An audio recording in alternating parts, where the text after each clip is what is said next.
Bonjour à toutes et à tous et bienvenue sur votre chaîne d'information en régional en ce vendredi 3 août. Voici sans plus attendre le journal de la rédaction avec les prévisions météo. Tout d'abord, un temps chaud et ensoleillé. Et ce sera assez simple, du soleil, du ciel bleu, pas de nuages et les températures bien au-dessus des normales de saison. De nouveau la canicule prévue pour cette fin de semaine. En ce vendredi, 23 degrés à Dunkerque, 25 à Calais, 27 à Boulogne, 31 degrés à Saint-Omer jusqu'à 33 prévu même à Lille. Et cette belle météo va se maintenir jusqu'à ce week-end et même au début de semaine prochaine dans la région. On en reparle juste après ce journal. L'information sportive tout d'abord à la une dans cette édition avec du football et la reprise du championnat de France de national ce soir pour Dunkerque et Boulogne. On va commencer avec les Rouges et Noirs. L'USBCO se déplace en région parisienne à Drancy pour un match prévu ce soir à 20h. Après avoir terminé l'an dernier 7e du championnat, les Boulonnais veulent faire mieux mais ne parlent pas non plus de monter en Ligue 2. Cet été, Boulogne a remanié son effectif, notamment suite au départ de Youssouf Ouniakate et de Hassan Allah. Et l'arrivée, entre autres, de Ryan Frikesh. Ces dernières semaines, l'USBCO a plutôt bien négocié certains de ses matchs amicaux, avec par exemple une victoire probante contre Amiens, 3-1.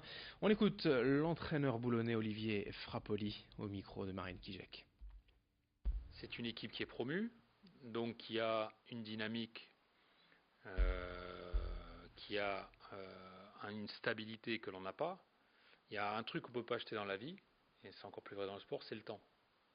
Donc eux, ils ont pour eux le temps, la stabilité, la dynamique. Ils sont sortis d'un groupe de CFA qui était très très relevé. Et ils sont sortis parce qu'ils avaient une très grosse solidité, notamment à domicile. C'est une équipe qui prend très peu de buts et qui met beaucoup d'agressivité, beaucoup d'énergie dans son jeu. Donc ça sera déjà un test sur ce premier déplacement. De son côté, l'USLD joue à Avranches ce soir également à 20h. La saison dernière, Dunkerque a terminé à la 9e place et dans ce championnat national si compliqué, l'objectif sera déjà d'assurer le maintien puis de réévaluer les ambitions au fur et à mesure de la saison. Avec un effectif remanié dans sa grande majorité à 80% de nouveaux joueurs, l'entraîneur Benjamin Rytlewski veut avant tout trouver de la cohésion dans son collectif. Cette première rencontre face à l'équipe d'Avranches, un promu, a déjà tout du match test. L'an passé, les écarts en national au classement étaient si faibles que tous les points compteront évidemment pour cette saison. Corentin Escaillé est passé hier à l'entraînement de l'USLD. On écoute l'entraîneur Benjamin Rytlewski.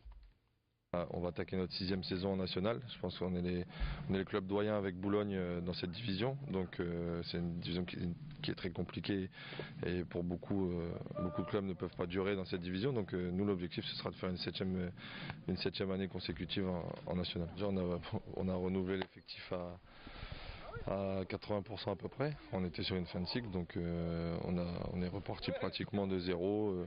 Donc il y avait pas mal de travail à faire.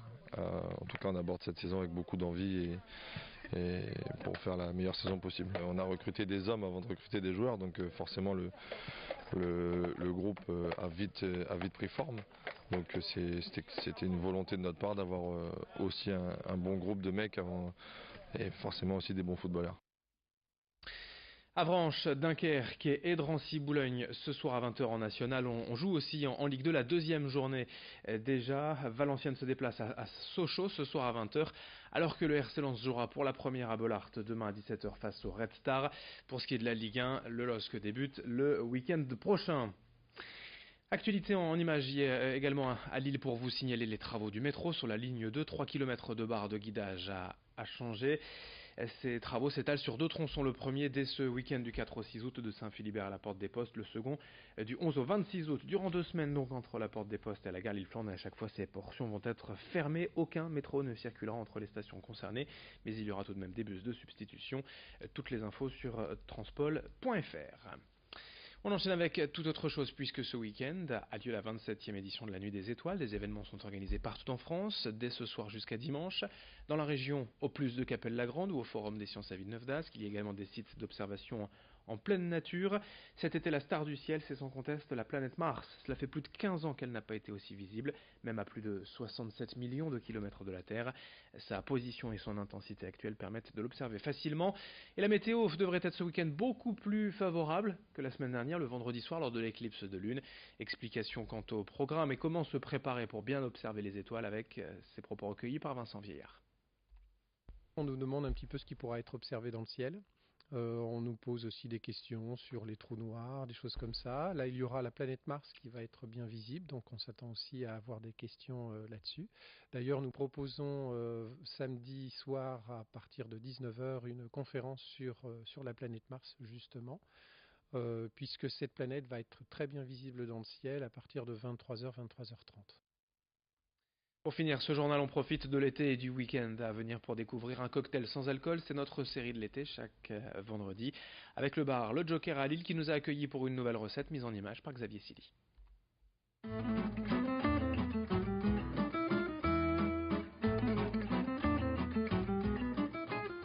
Bonjour, bienvenue au Joker, bienvenue dans la saga de l'été sur les cocktails sans alcool. Là on va partir direction plein sud sur la fraîcheur avec le melon. Donc on va travailler sur un cocktail sans alcool autour du melon, de l'orange et avec un sirop de poivre 5B. Donc on va commencer avec le melon.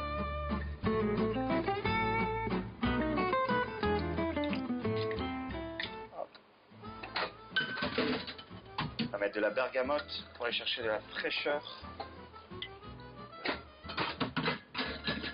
Sirop de poivre 5B et on va donner un peu de longueur avec du jus d'orange frais.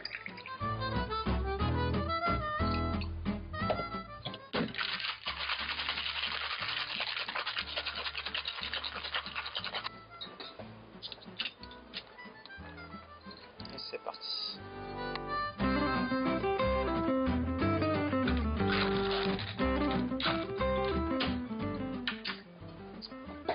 Comme on est avec du melon de Quercy en mode IGP, on va rester sur bleu, blanc, rouge bien foncé. Et en décoration, on va avoir quelques tranches de melon bien fraîches. Pour rappeler le sirop de poivre, quelques grains de baie rose. Bonne dégustation.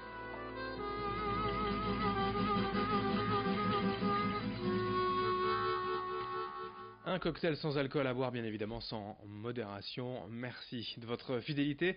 Très belle journée à toutes et à tous sur votre chaîne d'information régionale. D'autres infos à suivre dans un instant.